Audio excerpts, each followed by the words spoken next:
ഈ കരയുന്ന കുഞ്ഞിനെ പാലുള്ളൂ എന്ന് വിശ്വസിക്കുന്ന ആളാണ്. അതിനിപ്പോൾ നമുക്ക് എത്ര പാല് കിട്ടിയാലും വീണ്ടും കുടിക്കാൻ നോക്കണം, അത്രേ ഉള്ളൂ. അല്ലാതെ അതിനപ്പുറത്തേക്ക് വേറൊന്നും ഇതിനകത്ത് സിനിമയിൽ എനിക്ക് തോന്നിയിട്ടില്ല. ചോദിക്കുക, നമുക്ക് ഈ പറഞ്ഞ പോലെ ചോദിച്ച് ഒരു അവസരം തരാൻ പറ്റുമോ എന്ന് ചോദിക്കുക എന്നുള്ളതാണ്. ഇതുപോലെ കിട്ടിയാൽ കിട്ടി. പക്ഷെ ഇത് അങ്ങനെ ഒന്നുമല്ല, ഇതല്ലാതെ തന്നെ കറങ്ങി തിരിഞ്ഞു വന്നതായിരുന്നു. അത് ഈ പറഞ്ഞ ഈ നമ്മൾ ഒത്തിരി ചോദിച്ചിട്ടുള്ളതിന്റെ റിസൾട്ടായിട്ട് എനിക്ക് കിട്ടിയ ഒരു ഗിഫ്റ്റ് പോലെയാണ് ഈ ഒരു ക്യാരക്ടർ എന്ന് പറയുന്നത്. തീർച്ചയായിട്ടും. ഇപ്പൊ റൈറ്റേഴ്സ്, നിങ്ങൾ രണ്ടുപേരും റൈറ്റേഴ്സ് ആണ്. ഇപ്പൊ ഈ കളങ്കാവൽ എന്നുള്ള ഒരു മൂവി ഈ ഒരു റൈറ്റ് ചെയ്യാൻ നേരത്ത് മമ്മൂക്ക അല്ലെങ്കിൽ വിനായകൻ ചേട്ടൻ ഇവർ രണ്ടുപേരും ആണ് ലീഡിൽ ഉണ്ടാവുക എന്ന് ഓർത്തിട്ടാണോ എഴുതിയത്, അതോ ഇവരാണെന്ന് അറിയുമ്പോൾ അതിന്റെ ഇന്റൻസിറ്റി കൂടിയത്? എങ്ങനെയായിരുന്നു ആ ഒരു പ്രോസസ്?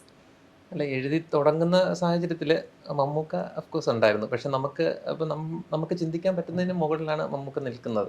അപ്പം നമുക്ക് മമ്മൂക്കയിലേക്ക് എത്തുക എന്നുള്ളത് ഒട്ടും നമുക്ക് പ്രാക്ടിക്കലി ചിന്തിക്കാൻ പറ്റില്ല. പക്ഷേ എഴുതി തുടങ്ങിയപ്പോഴത്തേക്കും മമ്മൂക്ക ഉണ്ടായിരുന്നു. പിന്നെ അതിനുശേഷം ഇത് കംപ്ലീറ്റ് ചെയ്ത് രാജുവേട്ടനിലേക്ക് എത്തി.